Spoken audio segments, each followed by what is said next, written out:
Hi, welcome to our channel where we share the most intriguing stories.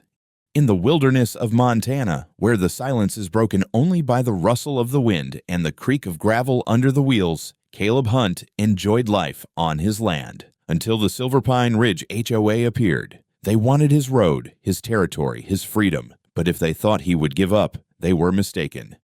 The crisp Montana air carried the scent of pine and damp earth as Caleb Hunt pulled his truck into the long, winding driveway leading to his home. The tires crunched against the gravel, a sound he had come to associate with freedom, his own piece of land, untamed and truly his. After spending years in the Navy and another decade working with his hands, fixing engines and welding steel, he had finally earned this.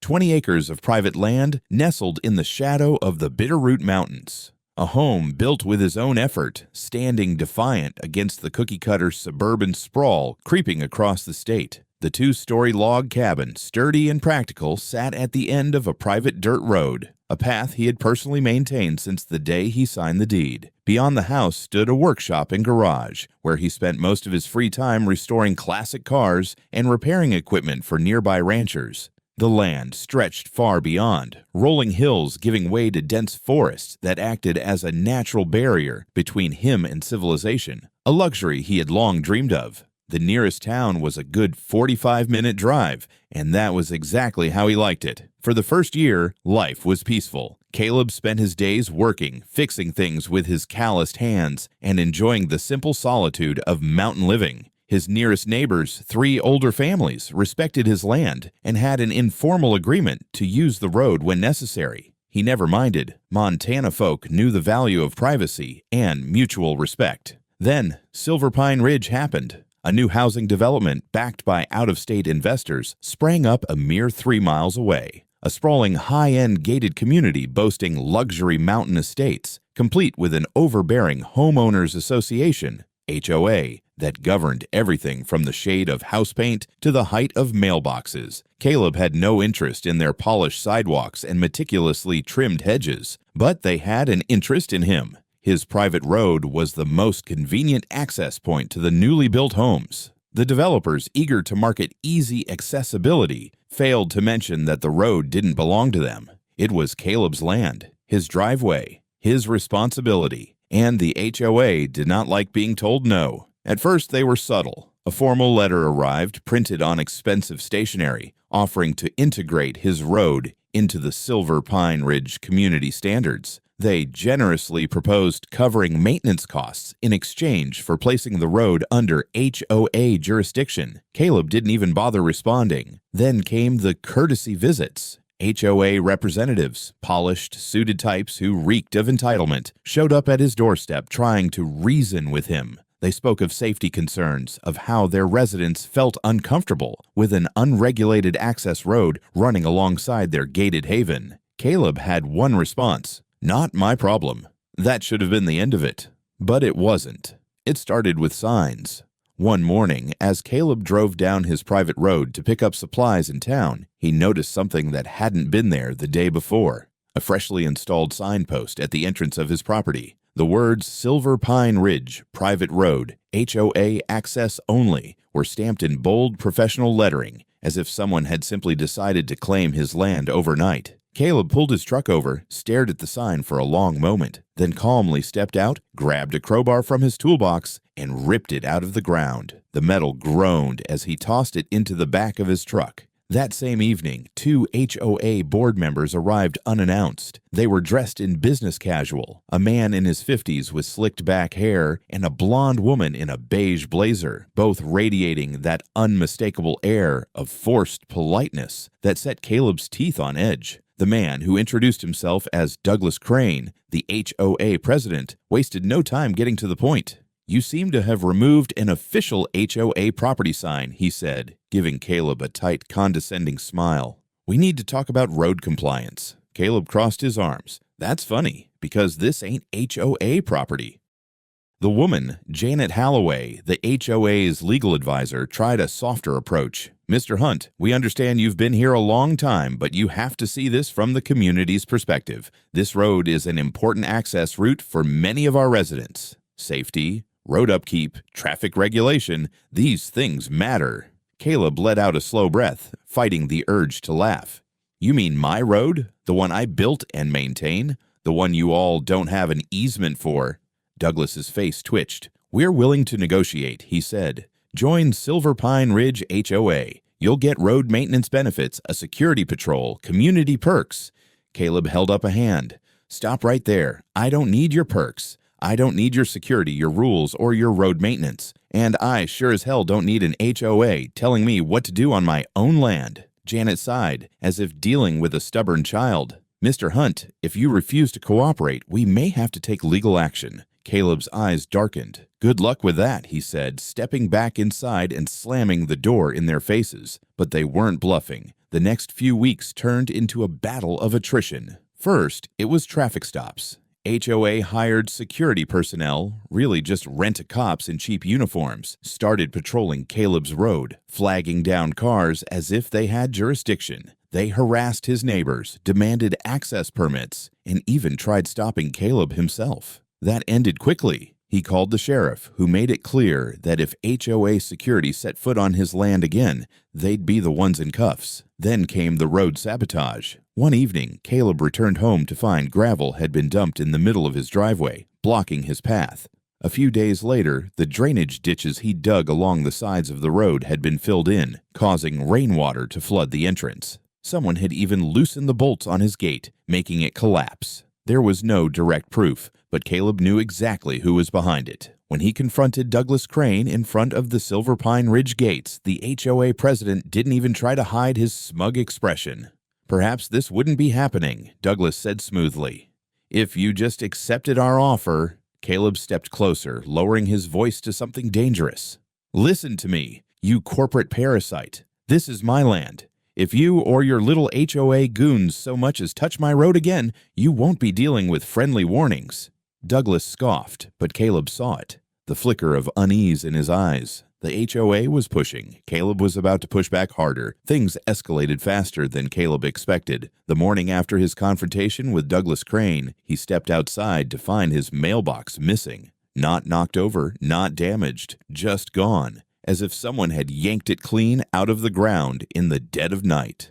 A fresh set of tire tracks ran along the edge of his driveway, leading back toward Silver Pine Ridge. A nuisance? Yes, but nothing compared to what came next. By the end of the week, Caleb noticed HOA security cameras installed along his road, not on Silver Pine Ridge property, but on his trees, his fence posts, even along the side of his workshop. Someone had come onto his land and set up surveillance as if they had the right. Caleb didn't hesitate. He grabbed a crowbar and ripped every last one of them down. That same afternoon, HOA security showed up at the entrance of his road, blocking access while demanding to speak with him. The two uniformed men, both in their mid-20s, barely old enough to shave, tried their best to look intimidating. One held up a laminated document. Mr. Hunt, under Silver Pine Ridge's revised security policies, this road is now designated as a monitored safety corridor. Any unauthorized tampering with HOA equipment is subject to fines. Caleb grabbed the paper, barely glanced at it, then ripped it in half right in front of them. "Get the hell off my land," he growled. The younger guard visibly swallowed. The other, more arrogant, sneered and crossed his arms. "You can't keep fighting this. The HOA has the funds and the legal backing. You can either sign the compliance agreement or—" Caleb took a deliberate step forward, closing the distance between them. "Or what?" The guard hesitated. Caleb's voice dropped. "I dare you to finish that sentence." They didn't. Instead, they quickly retreated to their SUV, speeding back toward Silver Pine Ridge as Caleb memorized their license plate. But that wasn't the worst of it. 2 days later, he came home to find a crew actively digging on his property. Men in hard hats and reflective vests were laying down concrete footings as if preparing to build something. Caleb slammed on his brakes, got out of his truck, and stormed toward the nearest worker. "What the hell do you think you're doing?" The man barely looked up. "Installing a community access gate, sir." Caleb's knuckles tightened. "On my goddamn property." The foreman finally turned to him, looking slightly annoyed. "We were given approval by the Silver Pine Ridge HOA. Caleb pulled out his phone and dialed the sheriff right then and there. "You were given approval by people who don't own this land. You've got 5 minutes to pack up before the cops get here." The crew hesitated. Then, one by one, They started loading their equipment back into their trucks. They knew they had been caught. By the time the sheriff arrived, the workers were already gone, leaving only half-dug holes and a fresh pile of concrete mix. Caleb handed over every document he had, proving that this was private land, and demanded that the HOA be investigated for trespassing, illegal construction, and vandalism. Sheriff Halverson, a no-nonsense lawman Caleb had known for years, let out a heavy sigh. "They really pulled this crap." Caleb nodded. Halverson shook his head. "I'll handle this, but if I were you, I'd get a lawyer. This isn't over." And he was right. By nightfall, a certified letter was waiting in Caleb's mailbox. A cease and desist order from the HOA. They were suing him for obstruction of community development. Caleb sat at his kitchen table, staring at the legal documents spread out before him. The HOA was suing him for obstruction, interference with community regulations, and destruction of private property. His own damn property. The arrogance of it was almost laughable. Almost. But Caleb wasn't laughing. Instead, he picked up his phone and made a call. It was time to fight fire with fire. By morning, he was sitting across from James Holloway, a battle-hardened real estate attorney known for taking down predatory HOAs. James barely skimmed the cease and desist letter before smirking. "This is garbage," he said, tossing the papers aside. "They have zero legal standing. They're trying to bully you into compliance because they assume you don't know your rights." Caleb leaned forward. "So what's the move?" James's smirk widened. "We hit back. Hard." Within 48 hours, James had filed a lawsuit against the HOA for trespassing, harassment, destruction of private property, and unlawful attempts to annex land. But Caleb didn't stop there. While James handled the legal front, Caleb took matters into his own hands. He installed high-definition security cameras along his road, reinforced his fences with "No trespassing, private property" signs, and, just for good measure, placed steel barricades at the entrance to keep HOA patrols out. The first real battle happened 3 nights later. At 1:30 a.m., Caleb was woken by the sound of tires crunching on gravel. He checked the cameras and saw 2 HOA security vehicles parked at the barricade. One of the guards, the same arrogant prick from before, stepped out with bolt cutters in hand. Caleb grabbed his shotgun. By the time he reached the entrance, the guard was already halfway through cutting the lock. Caleb racked the slide loud enough for the sound to cut through the night. The guard froze. "Hope you boys have a damn good reason to be here," Caleb called out. The guard's face paled, and his partner, still in the SUV, scrambled to grab the radio. "Sir, we were just trespassing on my land in the middle of the night." Caleb stepped forward, shotgun resting casually over his arm. "You want me to call the sheriff, or you want to turn your asses around and get the hell out of here?" The guards didn't need to be told twice. They jumped back into their vehicles and tore off toward Silver Pine Ridge. The next morning, Caleb sent the footage straight to the sheriff's office. Sheriff Halverson showed up later that afternoon, looking downright pissed. "They've crossed the line," he muttered, rubbing his temples. "I'll make some calls, but you, keep those cameras rolling." Then came the HOA's biggest mistake yet.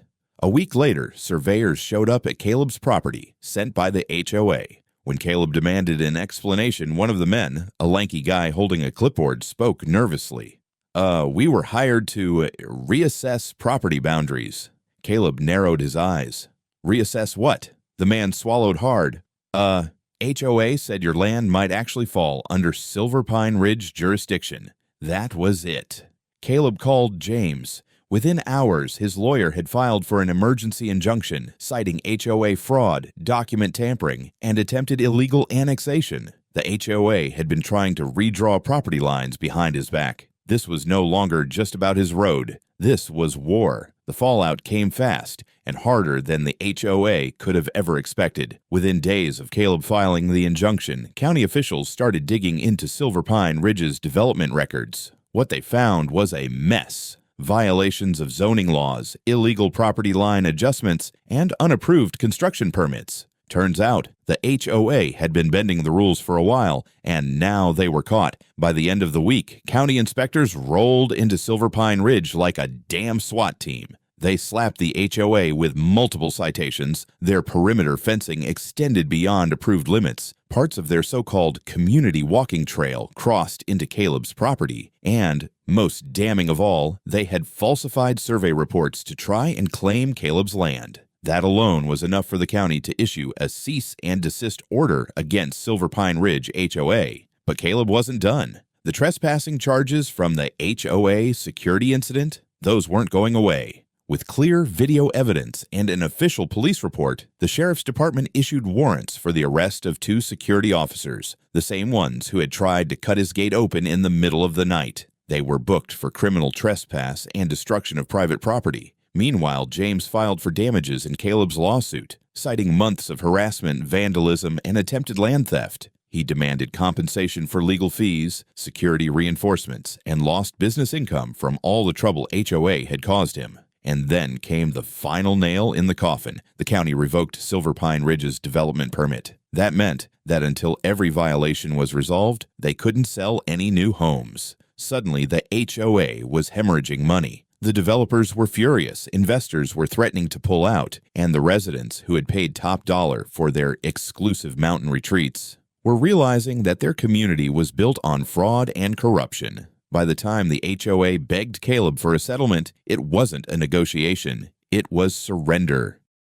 The downfall of Silver Pine Ridge HOA wasn't just a legal defeat, it was a complete collapse. With the county breathing down their necks, the state attorney general's office launched its own investigation into fraudulent land claims. Turns out this wasn't the first time the developers behind Silver Pine Ridge had tried to strong-arm private landowners into submission. They had a history of accidental boundary changes, intimidation tactics, and fraudulent annexation attempts in other states. But this time, they picked the wrong man to fight. The civil case Caleb filed didn't just aim to stop the HOA, it aimed to bury them.